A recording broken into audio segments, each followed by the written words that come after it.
اور راستے میں چور ڈاکوں کا واقعہ ہوتے رہتا تھا، اس لیے والدہ صاحبہ نے آپ کے کوٹ کے استر میں اندر کی طرف سے 40 دینار سی دیے اور آپ کو اللہ کے سپرد کر کے روانہ کر دیا۔ یہ واقعہ جو مشہور ہے، مگر پھر بھی میں عرض کرنا چاہتی ہوں اس لیے کہ راستے میں جیسا ہوتا تھا اس زمانے میں، راستے میں ڈاکوں کا قافلہ آتا تھا اور قافلوں کو لوٹ لیا کرتا تھا۔ اس طرح قافلہ آیا اور پورے قافلے والوں کو لوٹ لیا، ان کا مال وغیرہ چھین لیے، سب کر لیے، اور آپ ایک طرف ایک پتھر پہ بیٹھے ہوئے سب تماشا دیکھ رہے تھے۔ ڈاکوں کا ایک آدمی آپ کے پاس بھی آیا، چلتے چلتے جب سب کا مال لے لیے تو آپ سے بھی پوچھ رہے ہیں ایسا حضرت آپ کے پاس بھی کچھ ہے؟ تو آپ نے فوراً کہہ دیا ہاں میرے پاس 40 دینار ہے۔ کہاں ہے؟ تو 40 دینار نے بول دی۔ اس کے بعد وہ آدمی جا کے اس کے سردار، ڈاکوں کے سردار کو بولا کہ بھائی سب کا مال لے لی ہے مگر ایک بچہ اس طرح کہتا ہے۔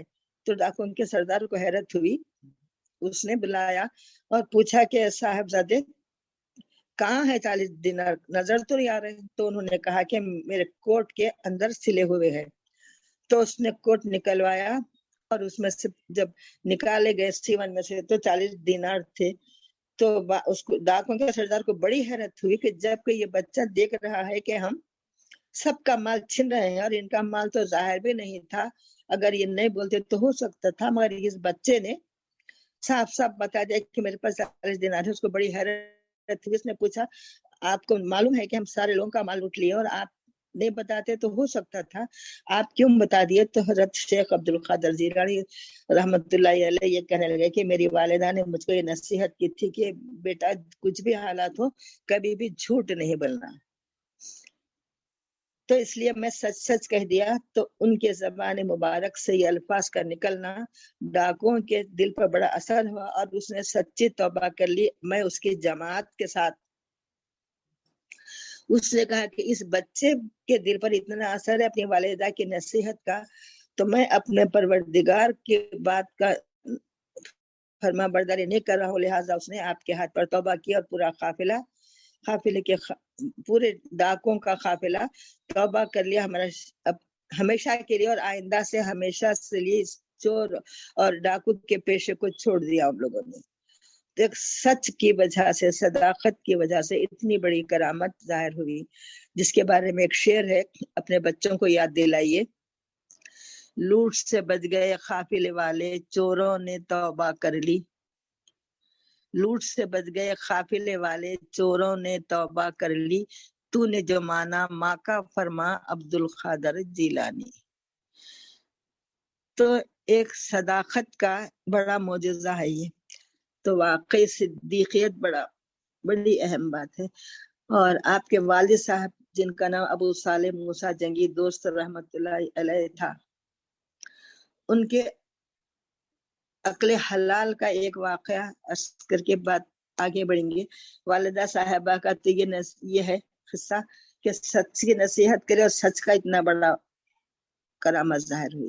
اور والد صاحب جو عقل حلال کے اتنے وہ تھے اور بڑے خاندانی شریف الخاندان، آپ کا نسب امام حسن علیہ السلام کی اولاد سے ہے، تو لہٰذا بولنے کی کیا بات ہے، اتنے پابند تھے اور اتنے کئی دن کے فاقد تو اکثر اس زمانے میں ہوا ہی کرتے تھے۔ ایک دفعہ آپ ایک دریا کے کنارے وضو کے لیے بیٹھے تھے اور فاقوں سے تھے، تو ادھر سے ایک طرف سے ایک سیب بہتا ہوا آیا اور آپ بھوکے تھے، سیب اٹھا لیا اور آپ کا دل کھانا چاہا، کھا لیے۔ کھاتے ہی دل میں خیال آیا کہ یہ جائز ذریعہ ہے یا ناجائز ذریعہ ہے، تو اس لیے آپ اس کی سوچ میں جدھر سے سیب آ رہا تھا اس راستے کو چل پڑے۔ چلتے چلتے ایک مقام پر دیکھے کہ ایک باغ ہے، اس میں سیب کا درخت، اس کے ڈالیاں اس پانی میں جھک رہی ہیں پھلوں سے، تو آپ نے وہ سمجھ لے کہ بھائی اسی باغ والوں کا ہے، اندر جا کر وہ باغ والوں سے معافی چاہی اور وہ سیب بخشانے کے لیے گئے۔ جس وقت گئے ہیں تو آپ کے نانا یعنی حضرت قاسم دستگیر کے نانا جن کا نام عبداللہ سومئی تھا، سومئی مستقل عبادت کرنے والے کو کہتے ہیں، تو عبداللہ نام تھا، تو ان کے سامنے جا کے عرض کیا کہ میں آپ کا سیب کھا لیا ہوں، بخشانے کے لیے آیا ہوں۔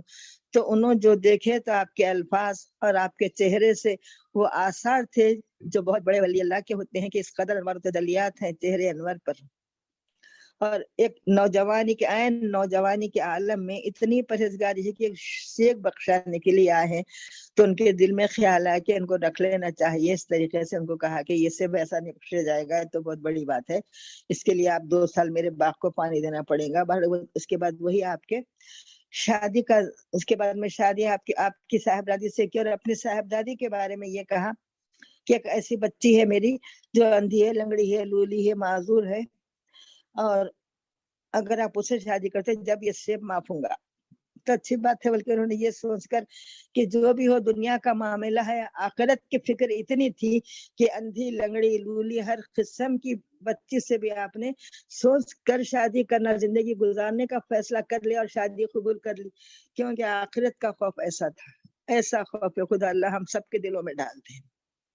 تو پھر وہ راضی ہو کر پھر جب جا کے دیکھے اپنے کمرے میں، تو وہ صاحبہ بی بی ام الخیر جو تھی، بے انتہا حسین اور جمیل، خوبصورت، لنگڑی نہ، لولے نہ، اندھے نہ، بہرے، سب اچھے تھے.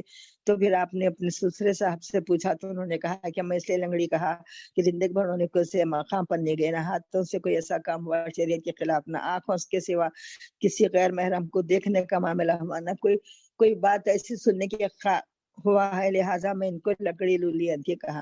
تو یہ اسکنے کا مطلب یہ ہے کہ والدین کے یہ صفات تھے تو صاحبزادے کیوں نہ ہو چاند تارے، کہ ایسے صفات کے بچے. تو بچوں کی صفت میں، بچوں کو بنانے میں، کہ تربیت میں ماں باپ کا بڑا حصہ رہتا ہے. تو اللہ تعالیٰ آج کل ہم سب کو ویسا نصیب فرمائے.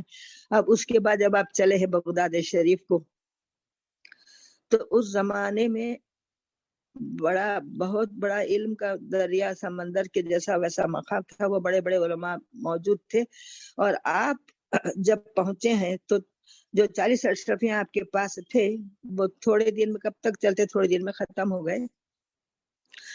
اب اس کے بعد فاقوں کی نوبت آنے لگی، تو آپ فاقے برداشت کیے، اور اتنے فاقے برداشت کیے کہ کبھی کبھی تو ایسا آپ کا خود لکھی ہوئی بات ہے کہ فاقوں کے سبب چکر آ جاتی، اور ایک دفعہ آپ زمین پر گر گئے تھے فاقوں کی برداشت کی وجہ سے. اور دریا دجلہ کے کنارے